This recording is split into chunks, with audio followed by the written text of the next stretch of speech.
There's nothing that people love more. You know what? Fuck it.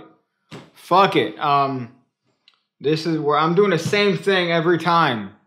It's always here. I'm gonna change this up. Yeah, I'm gonna change this shit up. Hold up. Fucking gotta make this extra hard. Jeez. Oh boy. All right. Here we can do this.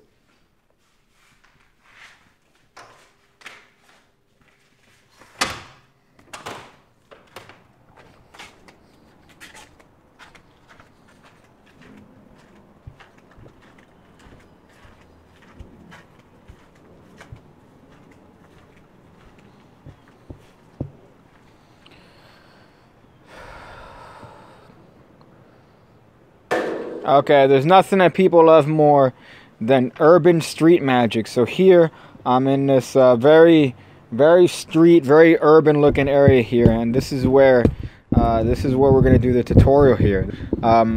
Hold up, I feel like something's missing. Oh boy, let me just. I'll be right back. I feel like something's missing.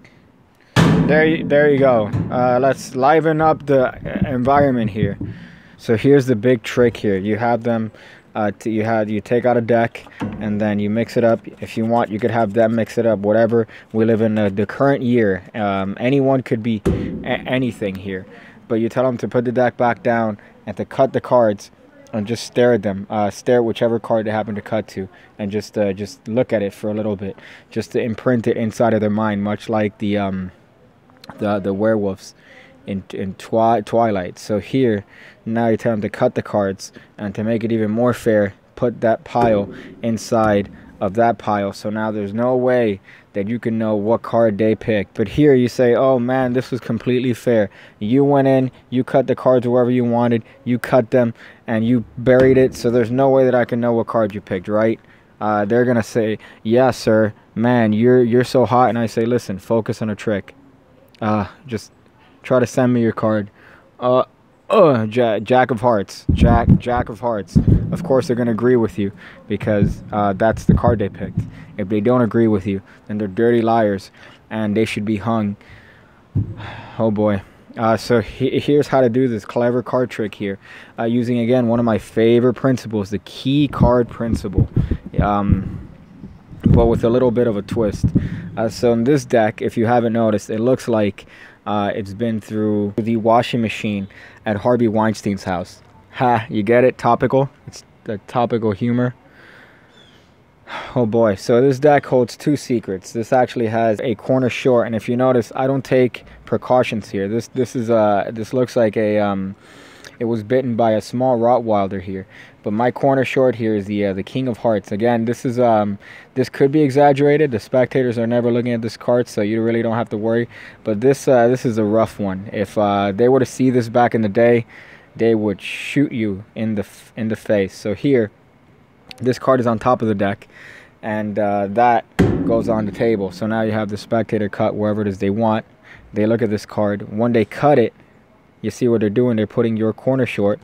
That's right, below the card they picked. So now they cut this pile, put that in there, and now everything looks copacetic here. As a matter of fact, you could turn around when they're doing this to make it more of an event. But here's what you do now. You're going to reiterate exactly what they just did. And in that action, you're going to peek at the card that they picked. So you're going to turn around and say, sir, I want you to remember how fair this was. You went in and you cut the cards. Here, what you're doing, you're going to ruffle up this corner right here until you feel the short corner. Again, this is all done during the exposition of telling them you cut the cards wherever you wanted. You looked at whichever card you wanted. Of course, I'm looking at their card when I'm telling them this. So this is the sneaky part of the trick. You look at their card, you remember this card, and now you say, remember, you cut it and you put this card wherever it is that you want it, sir. And now, of course, in that little action, you've peeked at the card that they picked. And now you reveal it in whatever way you want. So that's you see the cleverness of this trick here. But let's just go back here and think about this for a little bit. So this corner short not only allows you to do that, but allows you to have a very sneaky card in the deck. So if you have this on the bottom, you can do whatever typical key card principle you want and ultimately get control of the card by just riffling up the side here during a dribble, or maybe during the context of a shuffle. You could get that card under your control anytime you want. But in this trick, it happens to be very intelligent, because you get your peak on the offbeat when you're reiterating to them what it is that they did.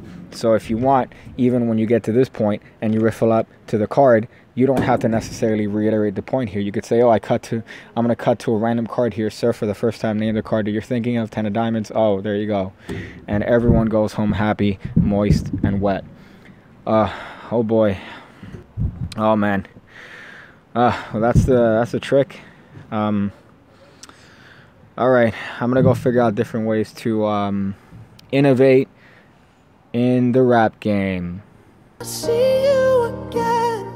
When I see you again. When I see you again. When I see you again. When I see you again. When I see you again. When I see you again. When I see